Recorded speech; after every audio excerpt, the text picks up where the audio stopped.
বৰভাগত স্থাপন কৰা হ'ব লীনা কলিতা আৰু সৰলা কলিতাৰ স্মৃতিত শিশু উদ্যান।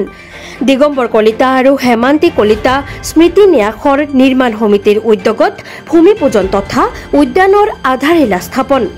নলবাৰী জিলাৰ বৰভাগ ৰাজহ চক্ৰৰ অন্তৰ্গত চমাৰকুছি হানেকুছিৰ অজাতলাত দিগম্বৰ কলিতা আৰু হেমান্তি কলিতা স্মৃতি ন্যাসৰ নিৰ্মাণ সমিতিৰ উদ্যোগত আজি ন্যাসৰ কাৰ্যালয় গৃহৰ লগতে প্ৰয়াত লীনা কলিতা আৰু সৰলা কলিতাৰ স্মৃতিত নিৰ্মাণ কৰিবলগীয়া শিশু উদ্যানৰ ভূমি পূজন আৰু আধাৰশিলা স্থাপন কৰা হয়। অঞ্চলটোৰ বিশিষ্ট সমাজহিতৈষী তথা শিক্ষাবিদ আৰু স্থানীয় ৰাইজৰ উপস্থিতিত ধৰ্মীয় পৰিৱেশৰ মাজত শিশু উদ্যানৰ আধাৰশিলা স্থাপন কৰে দিগম্বৰ কলিতা আৰু হেমান্তি কলিতা স্মৃতি ন্যাসৰ অধ্যক্ষ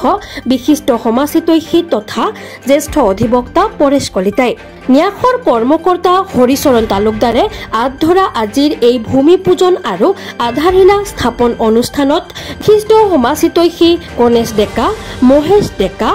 নাৰায়ণ কলিতা, বীৰেন শৰ্মা, অৱসৰী শিক্ষক বশিষ্ঠ পাটোৱাৰী, শিক্ষক ক্ৰমে ৰবীন পাটোৱাৰী, দীপেন কলিতাই অংশগ্ৰহণ কৰি আনন্দ প্ৰকাশ কৰাৰ লগতে ন্যাসৰ উদ্যোগত নিৰ্মাণ কৰিবলগীয়া শিশু উদ্যানৰ জৰিয়তে বৰভাগ অঞ্চলৰ শিশুসকলক বিকাশিত কৰাত যথেষ্ট অৰিহণা যোগাব বুলি মন্তব্য আগবঢ়ায়।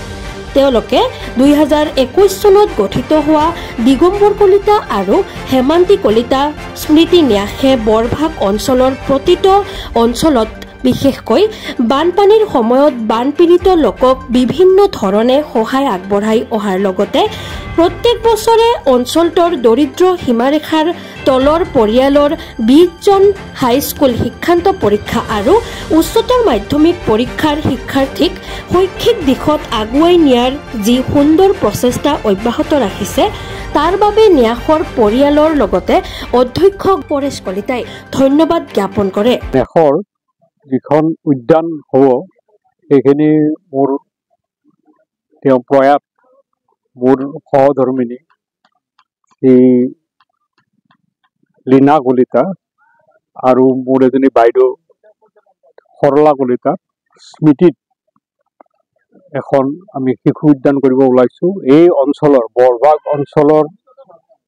যিবিলাক শিশু ইয়াত বিভিন্ন ধৰণৰ খেলা ধূলাৰ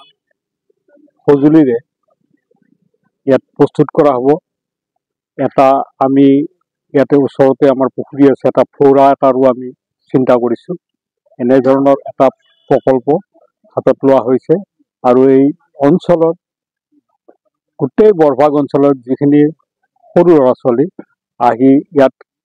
খেলা ধূলা কৰিব বা তেওঁলোকে উপভোগ কৰিব তাৰ কাৰণে আপোনাৰ এই উদ্যানখন আমাৰ নিৰ্মাণ কৰাৰ কাৰণে সিদ্ধান্ত গ্ৰহণ কৰা হৈছে। যিখন ন্যাসৰ উদ্দেশ্য আছে না, উদ্দেশ্যতে আপোনাৰ এই কথাখিনি গোটেইখিনি কোৱা আছে যে আমাৰ উদ্দেশ্যত আছে যে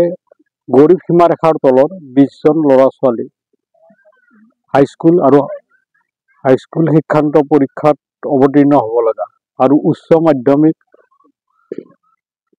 পৰীক্ষাত অৱতীৰ্ণ হ'ব লগা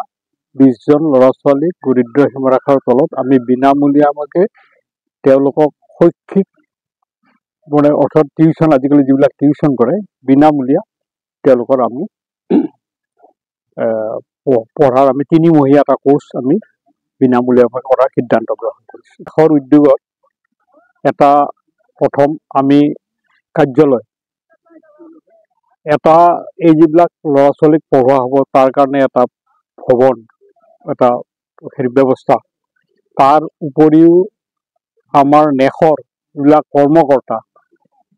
তেওঁলোকক থকা মেলাৰ ব্যৱস্থাৰ কাৰণে আমি এটা গেষ্ট হাউচ অৰ্থাৎ অতিথিশালা আমি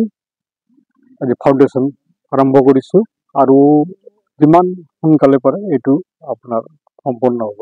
আমাৰ ন্যাসৰ উদ্দেশ্যত আছে দিগম্বৰ কলিতা আৰু হেমান্তি কলিতা নিৰ্মাণ ন্যাসৰ ল'ৰা ছোৱালী যি বোৱাৰী তাৰপিছত আমাৰ নাতি ইত্যাদি সকলো আমাৰ এই ন্যাসৰ মেম্বাৰ, আমাৰ 100 মেম্বাৰ এতিয়া